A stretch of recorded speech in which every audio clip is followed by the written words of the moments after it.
Buenas tardes y bienvenidos a todas las personas que estáis aquí presentes hoy en el patio de San Francisco. Hoy es 14 de agosto, martes, una nueva edición de nuestros martes culturales. Gracias una vez más a todos los medios de comunicación que estáis aquí, presentes también. Y bueno, hoy venimos a hablar de arraes, sotarraes, venimos a hablar de almadrabas, venimos a hablar de amigos del atún. Y cuando hablamos con estas palabras o decimos estas palabras en Isla Cristina, pues evidentemente es imposible que no se te venga el nombre de José Antonio López, ¿no? Es que es identificativo. Él es nuestro conferenciante de hoy. Muchísimas gracias, José Antonio, porque sé que desde el primer momento que los compañeros del área de cultura levantaron el teléfono y te hicieron la petición de que formaras parte de este ciclo de martes culturales, enseguida dijiste que sí. Enseguida quisiste participar y nos brindaste tu apoyo y tu participación. Muchísimas gracias, no solo como concejala del Ayuntamiento de Isla Cristina, sino también por parte de todo el equipo de cultura desde el área de cultura. Muchísimas gracias, sinceramente. Yo no voy a extenderme más. Le voy a pasar la palabra al técnico y responsable del área de cultura del Ayuntamiento de Isla Cristina, Francisco Zamudio, que nos va a hablar y detallar un poco el currículum de nuestro conferenciante de hoy.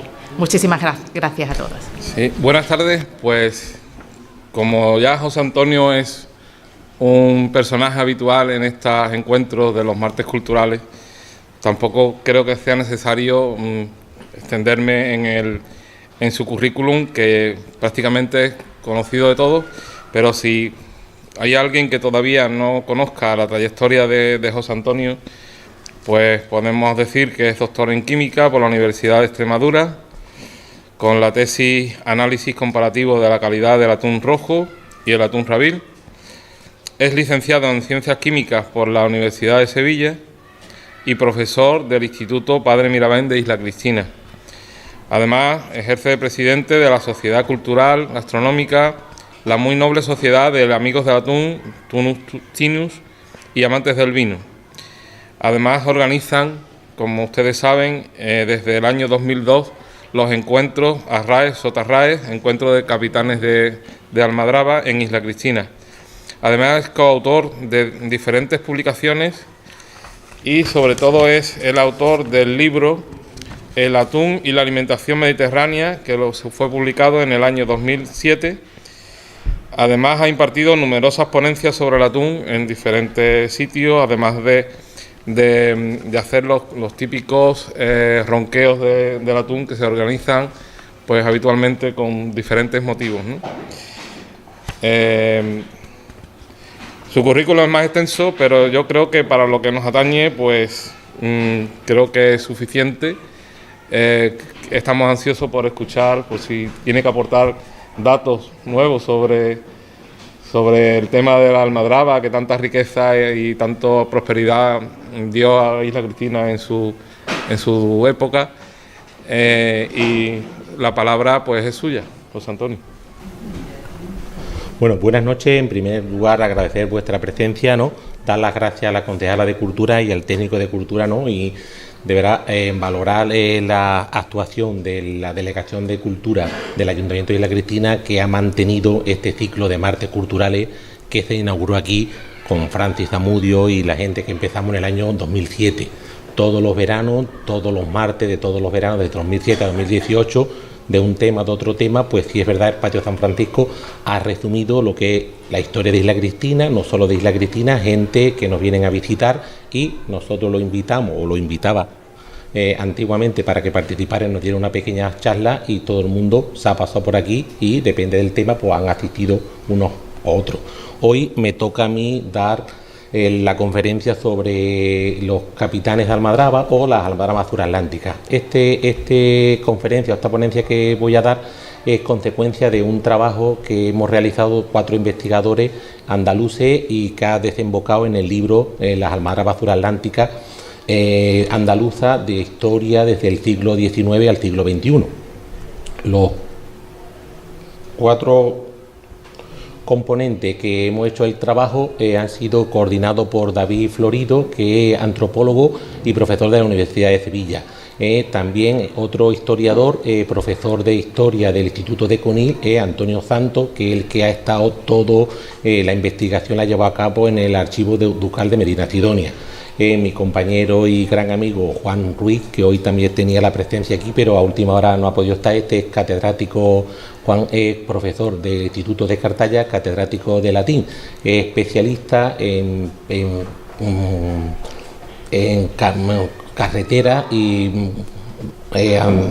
de la época romana. Tiene la tesis doctoral sobre ello, ¿no? Y el que está aquí presente, aunque me gusta mucho la química, doy clases de matemática, pero sí es verdad que lo que me apasiona es un poco lo que es la almadraba o las relaciones que tengo con todos los profesionales y toda la información que tiene la gente de Isla Cristina, que soy yo. Entonces esto fue un encargo desde hace 9 años de la Consejería de Cultura de la Junta de Andalucía, que nos dijo que podíamos investigar. Esto era un tema, el tema de almadraba y el tema de la pesca estaba poco recogido, se tenía poca información. La mayoría de los datos pasaban de padre a hijo, todo el mundo lo tenía en su memoria, en unas pequeñas libretas, ¿no?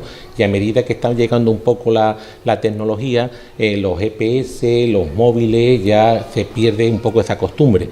Antiguamente se pasaba, era un mito ese capitán de almadraba, tenía tú que empezar de abajo arriba. Y esto es lo que vamos a ver en este tema. El libro, que más o menos la estructura del trabajo es una introducción, nos dice qué es lo que es la antropología, y luego vamos a hablar lo que es la historia social y empresarial de las almadrabas en el siglo XVIII y XIX, sobre todo en Cádiz. En Conil y en Barbate, la pelea que tiene entre el duque y los matriculados, que uno le interesaba que la almadraba fuera de buche y otro le interesaba que la almadraba fuera de tiro. Veremos un poco la diferencia que hay, por qué quería uno que la cargara de una manera y otro de otra manera. Cuando se le acabó el privilegio al duque, que fue en el año 1812, todo el mundo intentó montar almadraba y hubo un problema porque se colapsaron, unas con otros se tapaban. Y hasta que al final, en el siglo XX, se creó un sindicato de almadraba que estaba coordinado por el Estado y se creó el Consorcio Nacional Almadravero. Veremos hasta cuándo dura y las almadrabas que hay, las 4 que se calan ahora en España. Y también otro aspecto, otro capítulo de este libro es cómo se cala una almadraba, qué conocimientos técnicos tiene que tener, qué material tiene que utilizar y el personal técnico que hace falta para capturar la almadraba. Y luego también veremos un poco los ritos y fiestas, de que sí es verdad que siempre el eterno dilema, los capitanes de almadraba, la gente de Levante, la gente de Poniente, son siempre la gente de Benidorm o la gente de Isla Cristina o Ayamonte, ¿no? O Cartaya o Lepe, son siempre los que son capitanes de almadraba. Aunque ahora un poco, siempre lo he comentado un poco antes en privado, sí es verdad que los capitanes de almadraba son o la gente de Poniente, que eran la gente de aquí, o la gente de Levante, que eran de los de Benidorm. Los marineros de Barbate, Zahara, Conil, hasta actualmente no son los propios capitanes. Siempre han sido gente o de Isla Cristina, unas ramas que había de profesionales de almadraberos y de la gente de Levante. Veremos un poco la diferencia. Y aquí Ramón Flores caló durante un montón de años la almadraba de Zahara de los Atunes. Si una almadraba de vista tenía 120 marineros, Ramón Flores fue capaz de convencer a los dueños y eso, y calar la almadraba con más de 100 marineros de Isla Cristina. Entonces, como eran 100 marineros de Isla Cristina, se trasladaron allí al Real de Zahara de los Atunes, que estaba en las Chancas, donde estaba el puerto antiguo de Barbate, y cuando acababan las jornadas de almadraba, pues se dedicaba a las costumbres que tenía aquí. Entonces veremos que se trasladó desde Isla Cristina hasta Barbate, que sería un poco la quema de los Juanes y de los Juanas, que era por San Juan, cuando ya estaban casi a punto de acabar las almadrabas, como ellos lo transformaron, entonces se ha transformado en un mito y una institución. Bueno, pues la almadraba no es nada más, hay muchas definiciones de almadraba, y una almadraba no es nada más que un conjunto de redes y barcos que se pone al paso del atún para capturarlo. ¿Vale? El atún que se captura en la almadraba es una especie especial, que es el atún tunustino, el atún rojo, y siempre se captura cuando se pasa del Atlántico al Mediterráneo. Son los atunes de derecho, están gordos, tan grasos, lo que su obsesión es reproducirse. ¿Qué es lo que pasa? Como los atunes quieren mucho oxígeno, los atunes, evitando el peligro de las orcas, se acercan mucho a la costa. Al acercarse a la costa, desde hace muchos miles de años, ya se saben que los atunes, por cierta fecha, por abril, mayo, junio, se acercaban, y muchas veces cuando lo perseguían las orcas se quedaban varados. Entonces el hombre fue poniéndole una especie de junco, una especie de redes, hasta conseguir definir lo que era la almadraba. Entonces, una vez que pasaba cerca, pues lo capturaba. Estos atunes son difíciles de conseguir, que no fuera solo en la época de Almadraba, siempre con las tecnologías que he tenido. Pero como ahora como estamos tan desarrollados, estos atunes, los que no se capturaban en la Almadraba, pues no tenían problema ninguno. Al siguiente año todos los que volvían a capturar. Pero el hombre siempre inventa cosas, las nuevas tecnologías, y lo mismo que los grandes atuneros se desplazaron, y como el atún rojo tiene mucho valor económico, que es lo que hicieron, una especie de traíña mucho más grande que eran los atuneros, y lo cogían los atunes de cerco. Se aprovecharon de las tecnologías, con unos helicópteros veían dónde iban a desovar los atunes. Entonces los atunes lo que hacían en la época de fresa es cuando subían a la superficie tanto el macho y la hembra, lo observaban los aviones, o los llamaban, entonces con el cerco. Como estos eran tan caros, entonces, tan valiosos, lo que hicieron fue casi lo pusieron a punto de estigmar, desaparecieron. No iban a desaparecer lo que es la especie del atún, lo que sí es verdad es que no iba a ser rentable comercialmente. Entonces el ICAT, que es un instituto para la conservación del atún del Atlántico Norte, que está formado por 40 países, hizo una gestión y entonces estableció un sistema de cuotas. Durante bastantes años se establecieron unas cuotas con muchos científicos viendo las características que tenía, y se puede decir que actualmente la población de atún rojo se ha recuperado totalmente. Hay un exceso de atún rojo, siempre con las costumbres que hay. Entonces las almadrabas, ya veremos más tarde, que en un día han hecho la temporada. Y los barcos cerqueros también en media mañana, también los bancos de atunes son tan grandes que al final tiene que soltar atunes, una cosa que está en contra de la naturaleza de los marineros, que tenga que soltar un pescado. Pero bueno, sí es verdad que muchos van a pesar suyo, pero están conservados. Comentamos que las almadrabas, dicho un poco la definición, hay 3 tipos de almadrabas. La más primitiva es de vista o tira, que esto era una atalaya que divisaban los bancos de atunes, y cuando se le ponía al paso con unas barcas salían a interpretarlo, y lo que hacía luego lo tiraban para tierra. Eso era normalmente no se podía calar por la noche ni cuando había mal tiempo. Entonces hubo una innovación, que eran la gente de Menidor, sobre todo la gente de los italianos, desarrollan un tipo de almadraba un pelín más moderna, que sería la almadraba de Monteleva. Entonces era ya algo que estaba fijo en la mar, pero no tenía redes móviles. Y luego, con la innovación de los portugueses, que establecen lo que es unos endiches, que es una red que se pone en una parte de la almadraba que le permite que entre los atunes pero que no salga. Entonces el sistema actual de la almadraba es la almadraba de buche. Está pescando todo el día, haya mal tiempo, y es la que normalmente se utiliza las 4 almadrabas que se cala en España, las 3 que se cala en Portugal, las 12 que se cala en Marruecos, y las 4 que se cala en Italia. Son las únicas almadrabas que se distribuyen en el mundo. Nosotros nos estamos dando cuenta, y puede que a lo mejor dentro de unos años se cale una en Isla Cristina, pero bueno, nos está costando un poquito de trabajo. Ahí tenemos un poco la visión de lo que era una almadraba de tiro. La almadraba de tiro es lo que hemos dicho. Entonces, cuando se observaba que pasaban los atunes, ¿no?, como si fuera lo que nosotros llamamos un jalabaquí, normalmente es cercarlo, ¿no?, y luego se acercaba a tierra, jalando bastante gente. El siguiente método era el de Monteleva. De Monteleva ya era un sistema que era fijo, que estaba ahí, pero las redes no eran móviles. Te ponía y entonces ya capturaba. Y luego el que está actualmente es el almadraba de buche. El que está aquí, entonces esta es la almadraba que se calculaba muy cerca de aquí, y esta es, creo que del año 1760 o 1780, la que llamamos conocida como la almadraba del buche. Antes era del Terrón o del Epe, y es la que está actualmente. Esta pertenecía al duque de Medina Sidonia. Sí es verdad que desde el año 1272 todo el mundo tenía el concepto de cuando en Tarifa Guzmán el Bueno, ¿no? Entonces el rey, creo que Sancho IV, le dio el privilegio de a la casa de Medina Sidonia el capturar todos los atunes desde el reino desde el pueblo de Ayamonte hasta Almería. Entonces estuvo capturando en exclusivo todos los atunes que pasaban por la costa hasta el año 1813. ¿Vale? Entonces vamos a ver lo que es cómo se calcula o cómo se pesca una almadraba de tiro. La almadraba de tiro no es nada más que en las atalayas, cuando pasan los atunes, unos bol, siempre ayudaba a veces por las orcas, se veían que había por las gaviotas, entonces el atalaya o el que estaba en la torre divisaba, eran gente que era muy especialista, tenían muy buena vista, entonces daba la orden a tierra que estaba pasando los atunes. En la mar siempre, cuando era la temporada de almadraba, que empezaba siempre sobre abril, había un gran ancla que se llamaba el ancla de la Dara, muy grande, y tenía dos barcos totalmente todos los días allí puestos.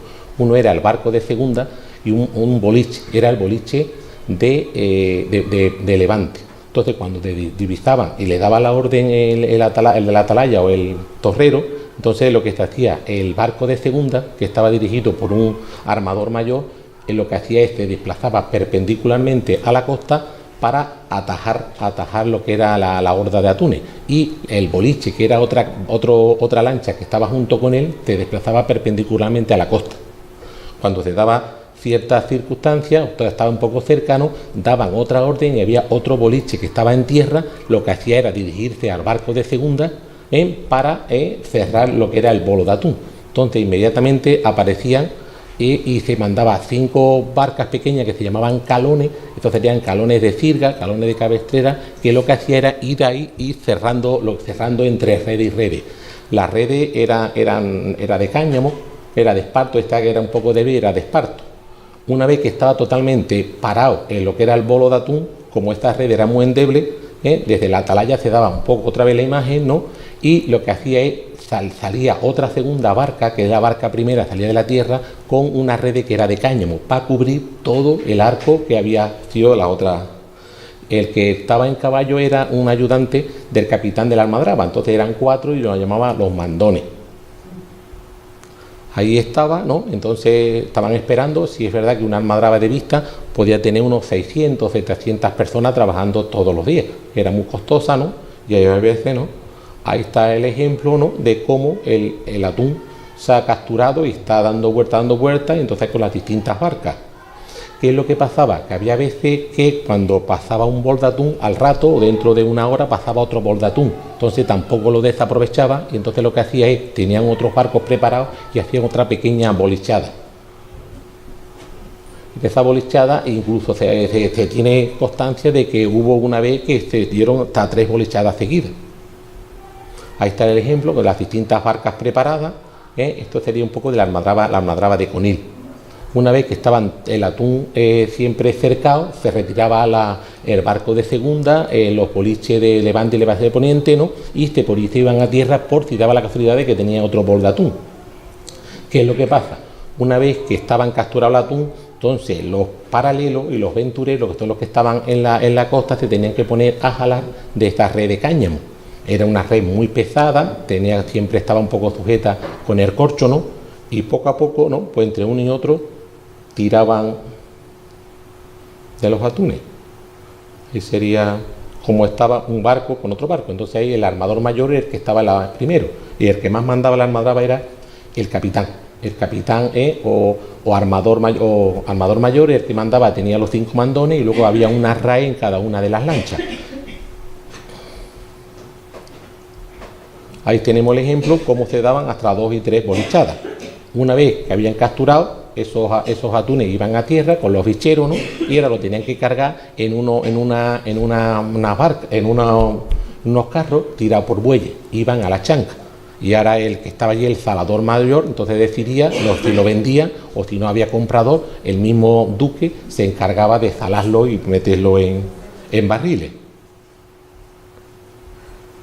Ahí tenemos todos los barcos. Esto es del archivo de Medina Sidonia, que intervienen en una levantada de atunes de vista o de tiro. Ahí está, ¿no? Siempre en las redes del sedal, ¿no?, los boliches. Pues no sé muy pesado, si es verdad que toda esta información sí que está en el libro, viene cuántos panaderos tenía.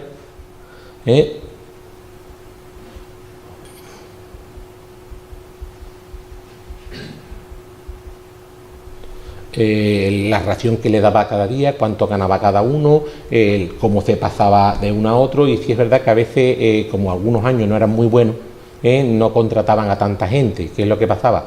Cuando pues se le escapaban muchos atunes. Sí es verdad que mantener el duque a 600 personas todos los días en la playa, que tenían asignado una cantidad de pan de 980 gramos, más una cantidad de vino y eso, pues a veces pues no era rentable, eran menos. Ahí está el ejemplo, ¿no? Sí es verdad que los cuadros, los distintos dibujos de antes son de Antonio Enrique Carrillo, que me lo facilitó, me dijo que, vamos, podía hacerlo, ¿no? Y ahí tenemos el ejemplo de lo que es una almadraba de vista. Es del siglo XVII y estuvo activa hasta el año 1812. Estos son los dibujos originales de la duquesa de Medina Sidonia, que ahora se tiene bastante problema en consultarlo, si es verdad que es una verdadera mina en acceder a esta información, para que hay muy pocos puestos de observación o de estudio y cuesta mucho trabajo, y nada más que está abierto un poco en verano, y los investigadores, pues a no ser que se dedique a investigar, pues nos cuesta trabajo ir por allí. Sí es verdad que se daba en ciertas circunstancias, o no en cualquier lado estaba preparado para tener una almadraba de vista. Siempre las grandes almadrabas de toda la vida han sido la de Conil y la de Tarifa. Ahí está lo que es la ensenada de Conil, que todavía está con las chancas preparadas, y sí es verdad que los atunes iban buscando, iba buscando la costa, iba buscando que tuvieran mucha visibilidad, porque los atunes ven muy poco. Entonces, como ven muy poco, cuantito que divisa algo, ellos son capaces de evitarlo. Actualmente, la almadraba que se cala ahora, un atún, si quiere, puede pasar lo que es la almadraba de la rabera, la red de la rabera. Lo que pasa es que él, cuando divisa algo, enseguida lo evita. Entonces, en eso se basa lo que es el método de la almadraba. Y ahí tenéis, que se ve un poco regular, ¿no? Todo el personal que tenía la almadraba de Conil. Sería lo que hemos dicho, había el que más mandaba, ¿no? Que era el atarallero mayor, los menores, ¿no? Los armadores, los remeros, los bolicheros, los caloneros, los panaderos, los que salaban, los que cortaban el atún, los que estaban en las chancas, ¿no? Los cabeceros, ¿no? Los breviones, que eran siempre jóvenes que había, ¿no? Un mayordomo que mandaba sobre las carretas, y aquí tenemos recogido que había 455 personas que eran los aventureros, todos los que estaban en la playa para recepcionar y jalar de las redes para capturar los atunes. Sí es verdad que siempre se ha comentado que era un trabajo y es muy durísimo, y siempre ya lo describía el señor Miguel de Cervantes, que para que sea pícaro, ¿no? Tiene que haber pasado por la Universidad de las almadrabas. Y es verdad que, claro, era gente que le ofrecían o a la cárcel o a jalar o a coger atunes, pues entonces se iban a coger atunes. Claro, había veces que tenía que estar vigilando a esta gente allí, y siempre eran muy cucos y muchos atunes se perdían, entonces tenía que haber muchos vigilantes. Ahí está la otra almadraba que se calaba, siempre en las dos, ¿no? Y ahí está, aquí sería un poco más pequeña, lo que era la almadraba de Zara de los atunes.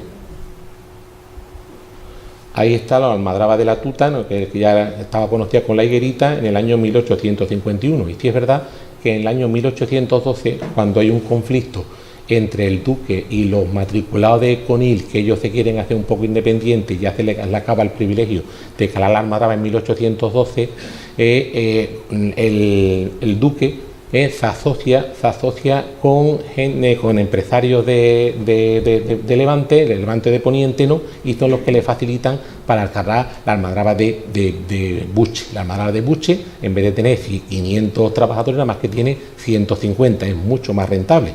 Lo único que pasa es que el duque no cuenta con el personal de Conil o de Barbate, sino cuenta con el personal de Levante de Poniente. Mucha gente de Benidorm son los que vienen a trabajar la almadraba de Conil, incluso gente de Isla Cristina. Lo reconoce que desde Isla Cristina se desplazan 15 isleños en esta fecha.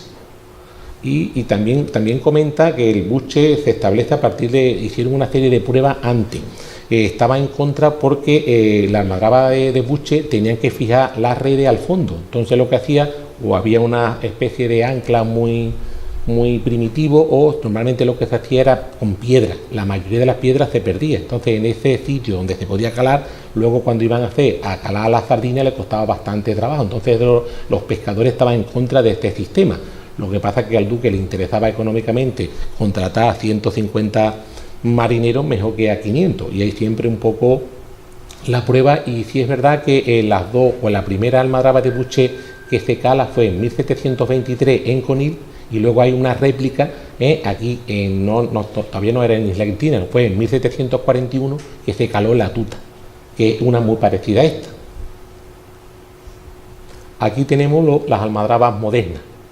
Aquí está la almadraba de Nueva Umbría, que es la que se calaba aquí en el Terrón, fue los empresarios de Isla Cristina, la mayoría que volvieron a calar la almadraba de Buche en el año 1985. y en el año 1886 fue un pequeño fracaso porque había mucha contaminación y los atunes pasaban muy fuera y nada más que cogieron 20 y tantos atunes. Era la almadraba más grande del mundo porque la costa de la zona de Huelva está no hay mucha profundidad y se tenía que desplazar para que tuviera profundidad unos 11 kilómetros. Entonces, era muy, muy costosa esta almadraba. También está ahí, estamos hablando de gente de Juan Ruiz, de José Ruiz, que es un lepero que estuvo de segundo capitán en la almadraba de Parvate. Y también con él, el nuevo capitán, a los distintos métodos, cada uno tiene su técnica. Manuel Ligero, conocido como el Millonario. Antes también la caló esta almadraba, que lo diremos posteriormente, José Carmona, que es de Isla Cristina. Visto el conflicto que había entre una almadraba y otra almadraba, pasamos a describir levemente lo que es cómo se cala una almadraba actualmente. Ahí tenemos nosotros, ¿no?, el calendario de una almadraba actualmente solo de derecho, antes era de derecho y de revés. Los trabajos empezaban en febrero, ¿no? Hasta ahora yo tuve la suerte de contactar con Ramón Flores, que fue capitán de almadraba durante muchos años, y los dueños de la almadraba venían por carnaval, venían todos los años a contratar, a cogerle lo que es el folio y les daban un pequeño anticipo. Entonces se sentaban en Nerval, venían todos los marineros, lo firmaban, ¿no?, y al siguiente día venía un camión, cargaba los enseres y lo que se hacía era se iba para Parvate o para Conil o para Zahar, se desplazaban todos. Ahí está, ¿no? Entonces el primer día, una vez que empezaba la temporada, lo que se hacía era cortarla, empezar a sacar todo el material para limpiarlo, las boyas, las redes, ¿no?, los alquitranaderos que más o menos los cables estaban enterrados en alquitrán para que no se oxidaran ni nada. Entonces partían lo que eran las puertas que estaban y los sacaban y empezaba a distribuirlo. Y lo primero que se hacía era situar lo que era la almadraba. Esto siempre, una vez que estaba todo, con un barco, era lo que siempre hacía, era al final, a mediados de febrero. Una vez que estaba la almadraba calada en cabo, lo que se hacía se empezaba a calar en red, ¿no? Y luego empezaban los primeros atunes, siempre el copo era es la única parte de la almadraba donde tiene red por todos lados. Entonces había veces que estaba el atún dentro del cuadro, pero no estaba calado el copo. El copo siempre, como es más denso, una red más tupida, si hay mucho temporada de levante o de poniente, entonces había entonces siempre hasta el final. Entonces los primeros atunes que se divisaban siempre eran los de a mediados de abril, y eran unos, como muchas veces decía yo, eran unas vacas burras, eran unos atunes de 400, 500 kilos, los primeros atunes que venían tenían eso, y siempre lo capturaban la almadraba de Tarifa, la que estaba en el estrecho, es la primera la que cogía siempre los atunes, luego les seguía Zahara, luego les tenía Barbate, y la última que cogía atunes era Conil. Conil siempre cogía atunes mucho más pequeños de lo que era Tarifa, Y una vez que acababa la temporada, que era en junio, a mediados de junio, antiguamente se calaba la almadraba de derecho y de revés. Una vez que pasaba, lo que cambiaba un poco lo que era la boca y esperaban que los atunes vinieran para atrás y los capturaban. Esos eran atunes que estaban más delgados, no tenían mucho, no valían mucho, y entonces lo que hicieron una pequeña los engordaban. Lo único que pasa es que desde que establecieron el sistema de cuotas, como las cuotas eran muy pequeñas, nada más que han montado siempre almadraba de derecho. Entonces, este año la cantidad que han calculado cada una de las almadrabas son 300 toneladas. 300 toneladas son unos 1.800 atunes. Entonces, la han cogido con la cantidad que pasa y no cogen de revés. Y luego empezaba a recoger lo que es la almadraba, las redes, conseguir las anclas que se habían localizado, engrasarlo todos los cabos, meterlo con alquitrán. Y luego lo único que hacía era alquitranar y luego hacía una fiesta. Y con la fiesta pues luego se venían pues en julio, a mediados después de la Virgen del Carmen, se venían normalmente para Isla Cristina. La gente que era de derecho y de revés pues venían siempre a mediados de agosto. Ahí está lo primero que hacía, son fotografías que hemos conseguido antiguas, ¿no? Sacar de los almacenes los cabos, ¿no? Ponerle las distintas redes, ¿no? Ahí estaban las palomeras, de distinto grosor, depende de dónde va. Ahí están, todo durante los primeros 15 días, viendo, tienen unas tablas que te dice de qué parte de la almadraba es, lo están ensamblando, y como si fuera un pedazo de puzzle, para montarlo en el barco y día a día y calándolo. También sacan las redes, porque las redes pesan mucho, la tienen que desmontar, la vuelven a montar, ¿no? Ahí lo están inflando. Antes se utilizaba de flotadores lo que eran los corchos que se llamaban las pandas, actualmente son globos que están llenos con aire. los perros, ¿no? Que son los flotadores que están en los distintos picos del cuadro de la almadraba, que tienen mucha flotabilidad. Antes eran kilos y kilos de trozos de corcho, que es lo que utilizaba como flotador. Ahí están montando, poniéndole plomo, calando las distintas redes para prepararlo todo para llevarlo al muelle, y del muelle en los distintos barcos preparando fotografías. Tenemos la suerte de tener muchas fotografías y estas son así. Y siempre, una vez que estaba todo preparado, pues nada, se bendecía las redes, iba al dueño y le hacía una fiesta. Así es verdad que abrían unas latas, siempre alguna gente mayor me recuerda que ese día era muy espectacular para ellos, le daba un pequeño anticipo, pero lo que más les interesaba a ellos que los dueños de la almadraba hacían una fiesta para todo el mundo y abrían unas latas de atún bueno, de 8 kilos, y entonces eso era una cosa, y entonces nada más que se comía en esa fecha. Ahí tenemos a Ramón Flores, que está con los dueños, ¿no? Y con el párroco, bien diciendo lo que es la almadraba de Zahara de los Atunes. Y cómo se cala. Una vez que está preparada, tienen que ir a la mar y situarse, si es verdad, con una referencia a una marca. Las marcas no eran muy desconocidas, entonces cogían una referencia que tenían en tierra, unas pequeños triángulos que tenía, ¿no? O una caza, o un árbol, o unas montañas, aquí los castillejos, y cogían las referencias. Y hay veces que había mucha niebla, y lo que hacía era, mandaban a uno de los empleados, uno de los almadraberos, y se ponía con una sábana, se ponían en la costa 2 o 3 sitios, y lo que hacía era verlo. Entonces aquí todavía no se utilizaba el GPS, y en esta imagen muy significativa es la almadraba de Ramón Flores, de Zahara de los Atunes, y ahí está el actual capitán, que es José Acosta, y Ramón Flores. Entre los tres, estaba primero, segundo y tercero, estaban viendo dónde estaba la almadraba. Una vez que tenía la marca, lo que hacía es, pues nada, con una sonda veía la profundidad, unos 23 o 25 metros, cada vez así, ¿no? Y antiguamente, que se llama ha aparecido en los últimos temporales en Nueva Umbría. Es la referencia que tenía, era un poste que lo creó el Consorcio Nacional Almadravero, entonces tenía 2 postes, y con esta referencia y con el agua eran capaces de decir dónde se escalaba la almadraba. Este sería las torres, que es de Conil. Había veces, y Claudio Colomé, que también un capitán de almadraba, sobre todo ha calado en Marruecos las distancias eran más grandes, entonces lo que hacía era meterle fuego, era como una especie de chimenea, y entonces salían y lo calaban por la noche, era capaz de detectar cuál era la referencia. Una vez que tenían claro dónde iba el Mojarcio, que el Mojarcio es el cabo más importante, daban la orden, ¡pum!, y tiraban los anclas. Ese ancla eran primero, y ese ancla actualmente se llama el ancla de la onza.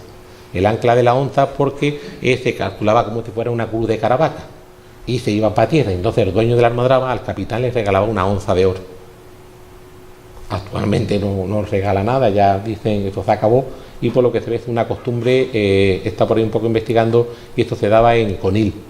En Conil, cuando crearon en 1815 las condiciones para crear la almadraba. Entre ellos tenían que ser matriculados, y lo bueno que tenía es que estaba formado lo que los socios eran uno por familia, y al que aportaba un nuevo hijo se le entregaba una onza de oro, pero eso un poco se perdió. Visto, una vez que está puesto el primer cabo, la referencia, pues poco a poco van llenándolo, van con los distintos anclas, van formando la pata de fuera, la pata de tierra, ¿no? Ahí está, con los distintos anclas, ¿no? Y el capitán se pone fijo, y para poner las distintas raberas para que esté un poco directo. Es verdad que tiene pocas referencias, ahí estamos. Tuvimos la suerte de, cuando se podía visitar la almadraba, pues Ramón Flores o Vicente Zaragoza, pues nos permitió ir a esta maravilla de ver cómo se escalaba una almadraba. Esto es muy difícil de conseguir, actualmente está prohibido, nada. Los dueños de la almadraba no quieren pasar información ni nada.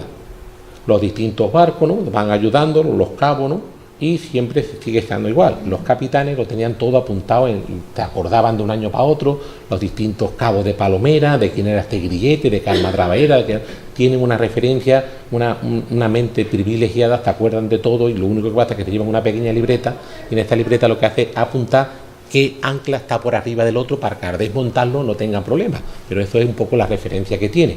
no hay nada y son kilómetros y kilómetros de cabos y kilómetros de redes. Y ahí está el ejemplo, cómo se cala poco a poco las almadrabas, y este es por lo que tenemos nosotros en el libro. Le da la orden, ¿no? Y se monta poco a poco la almadraba. Una vez que está la almadraba calada en cabo, hay que calarla en red.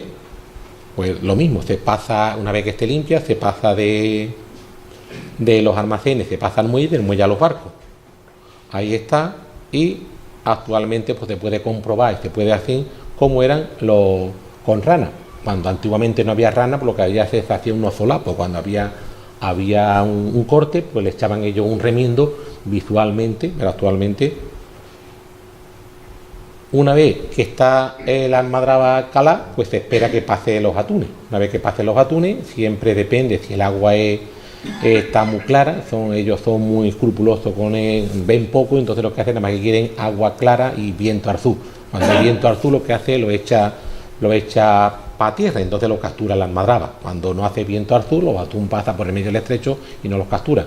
Por aquí hay un dicho un poco, cuando vamos a la playa siempre un poco en abril o en mayo, ¿no? Dice, esto es viento de atunes. Viento de atunes, viento arzú. Viento arzú que lo facilita, entonces con el agua clara se llena. A ellos les interesa unos pocos días de levante, el levante pone el agua muy clara, y al siguiente día lo que quiere es viento arzú y se le cuela. Una vez que están capturados los atunes, pues nada, pues se acercan a los distintos barcos y lo cogen. Esto ahora actualmente ya no se hace así, se ha perdido esta costumbre. Actualmente los japoneses, que son normalmente los que pagan más por los atunes, lo que quieren es que no esté tocado, que no tenga estrés ni nada. Antes, sí es verdad que los atunes de 300, 400 kilos, entre 2 o 3 almadraberos eran capaces de subirlo arriba. Aprovechaban y eran muy listos, lo acercaban, uno con unos bicheros, y uno de los almadraberos, con el bichero, le daba en el oído. Al atún le dolía tanto que lo que hacía era impulsarse, entonces entre los más los jalaba y es como los colaba. Cuando se ahogan los atunes sí que cuesta mucho trabajo subirlo arriba. Actualmente, como no quieren que esté dañado por ningún lado, hay dos opciones: o se ahogan los atunes y lo cogen por la cola, o lo que está ahora de moda, porque tienen que seleccionar nada más que 50 o 60 más que un disparo, es con una lupara, con una vara que tiene en la punta un cartucho, le toca pum y no sufre estrés ninguno, y entonces está perfecto. Antes se tiraban a acercarse, ¿no?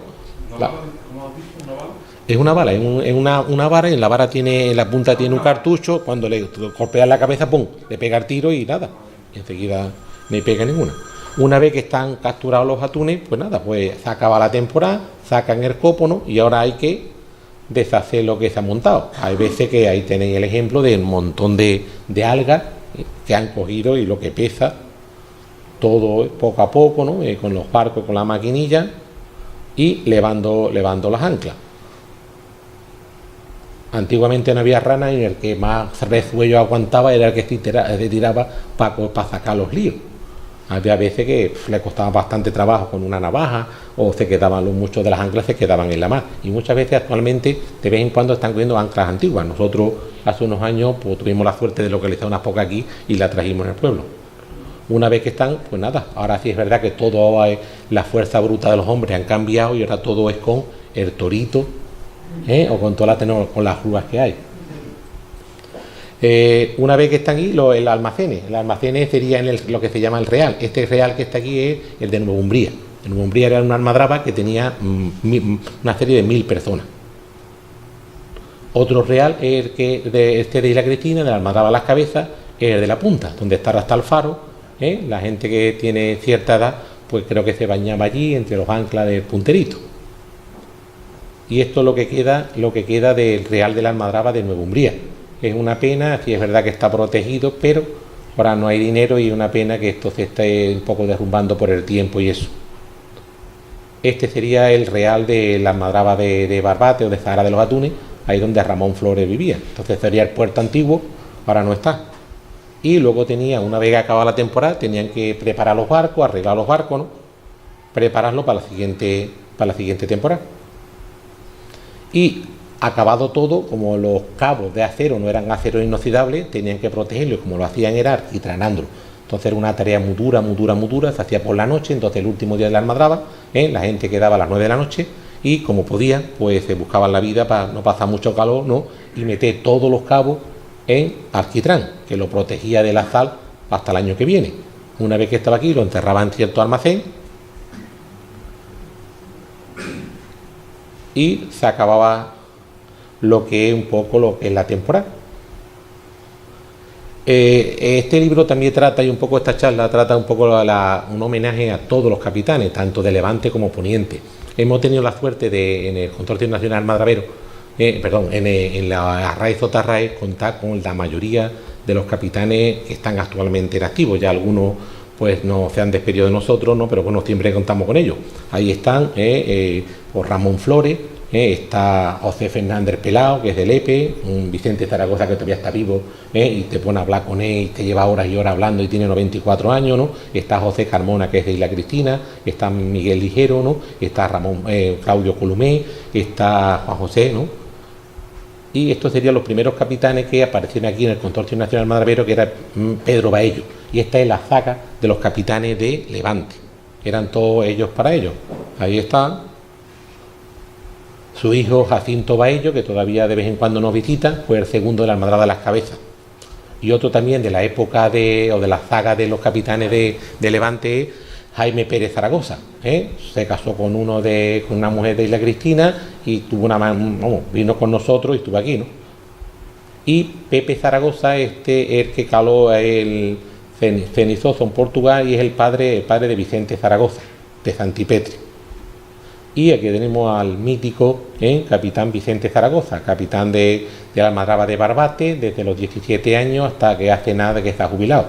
Todos los años, y si tú hablas con él, era siempre un poco encerrado, se relaciona un poco con la gente y parece que tú estás hablando con un verdadero valenciano. Así que igual, no sé cuánto, se relacionaba poco. Él siempre se ponía en contacto con la gente con el pito, pito para arriba, entonces la gente se movía y sin problema ninguno. Y empezamos con la saga de los capitanes de Poniente. Entonces, Antonio Mijé, ¿vale? Entonces ahí está, ¿no? Aquí está Pepe Trementina, ¿no? Antonio Columé y Claudio Columé, que es de aquí.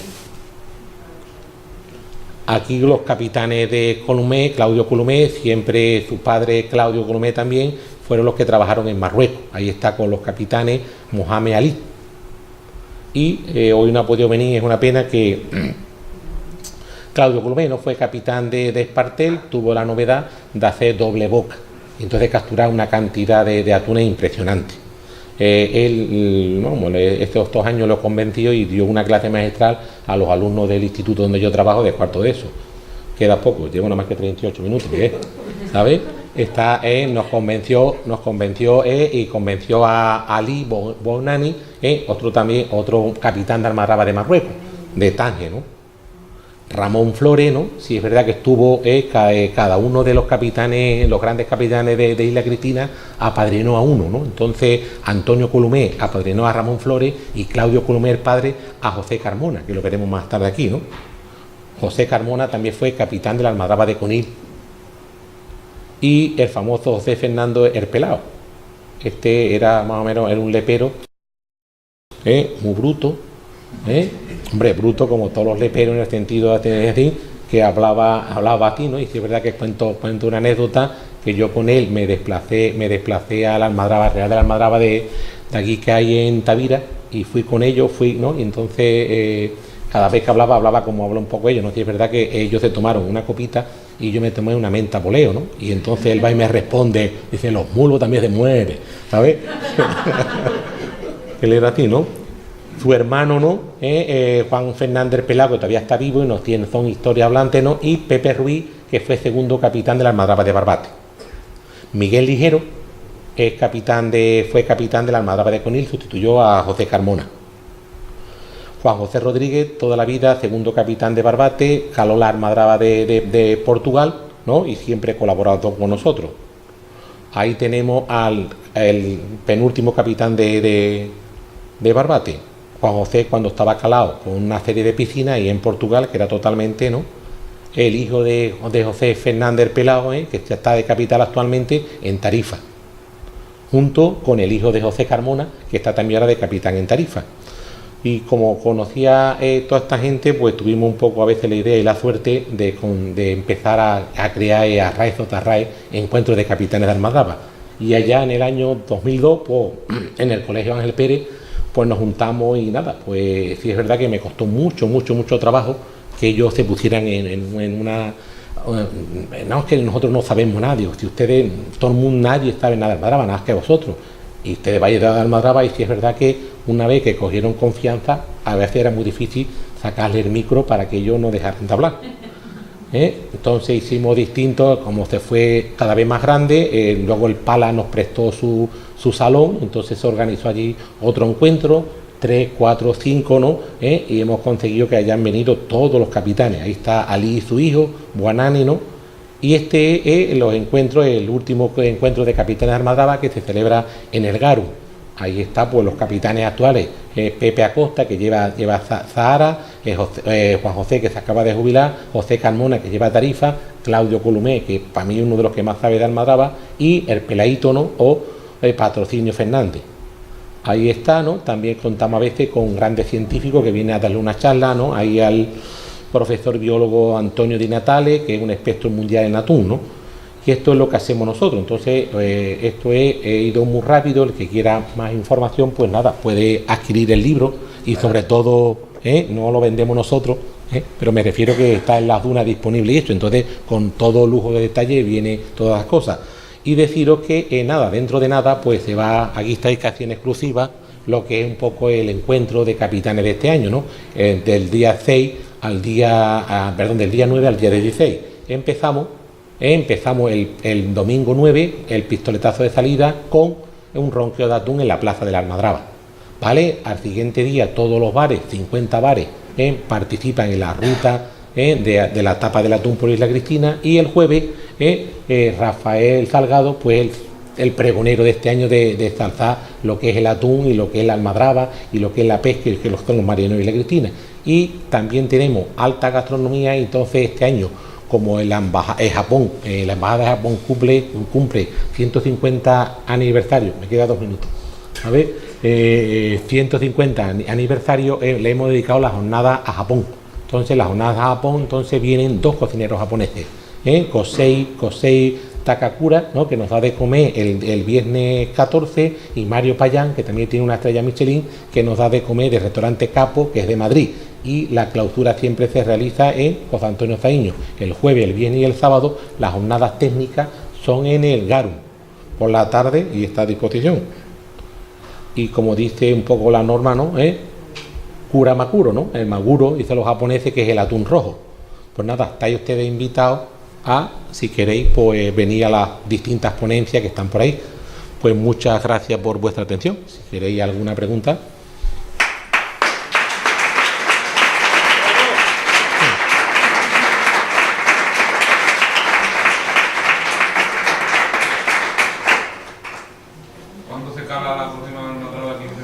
No depende de nosotros, el proyecto ha sido muy bueno, lo hemos presentado, no depende de la Junta de Andalucía, depende de Madrid, de Pesca, y tiene que dar permiso, y más que nada, permiso te dice que tú lo puedes calar, el problema es que tiene que tener cuota, porque el anterior gobierno nos dijo que sí, que era magnífico, que era un sistema muy bueno, pero bueno, dice, pero no te puedo dar licencia para cazar atunes, coge, y para una almadraba que vale 3 o 4 millones de euros, si no es con atún rojo, no se paga cogiendo caballa, cogiendo melva y eso, ¿no? Entonces vamos a probarlo con el nuevo gobierno, a ver si tenemos suerte, porque solo no es lo que se dice, no es solo para Isla Cristina, es para Isla Cristina, para Huelva y para toda esta parte oriental, ¿no? Da mucho trabajo, si es verdad que está proyectada como proceso de investigación para la universidad, para el desarrollo, para el mismo Garum donde estamos las conferencias, se puede también, de I+D, se puede hacer ahí con los distintos sistemas. Y es verdad que el diseñador o el capitán de Almadraba es Claudio Columé,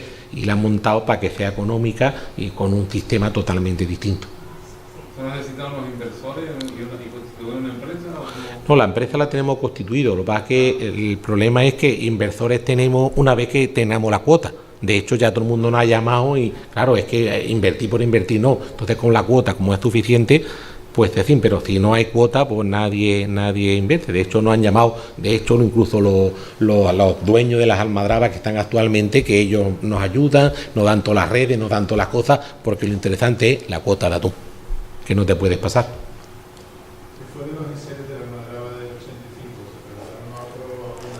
se vendieron y la mayoría de las anclas, los barcos no se tenían, fueron para Marruecos. Fueron para Marruecos y luego volvieron otra vez y han vuelto a recomprar. Pero la mayoría de las redes y las anclas son las armadas que se calan en Marruecos.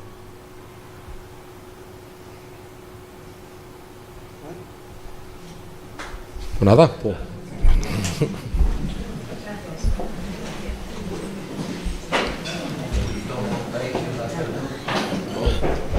Bueno, un momento, por favor, le vamos a dar un pequeño obsequio a José Antonio, desde el área de cultura, en los talleres de allí mismo, que tú conoces porque tú has sido concejal de cultura. Hacemos unos pequeños obsequios, un pequeño detalle para todos los conferenciantes, para que tengáis un recuerdo por haber participado y haber puesto vuestro granito de arena en este ciclo de martes culturales. Muchísimas gracias. Esto no es uno tú, yo creo que es un Pepe, ¿no? Es un Pepe. Bueno, y también quiero aprovechar ahora mismo los medios de comunicación para emplazar e invitar a todas las personas que estáis aquí el próximo martes cultural, que es 21 de agosto. Sí. Nuestra conferenciante es María Gómez, la hermana de Miguelín. Y Juan Romero. Y el tema de la conferencia es las soluciones naturales a los cambios climatológicos. Creo que va a ser una conferencia que no nos va a dejar a nadie indiferente, así que os espero a todos por aquí. Muchísimas gracias. Francis,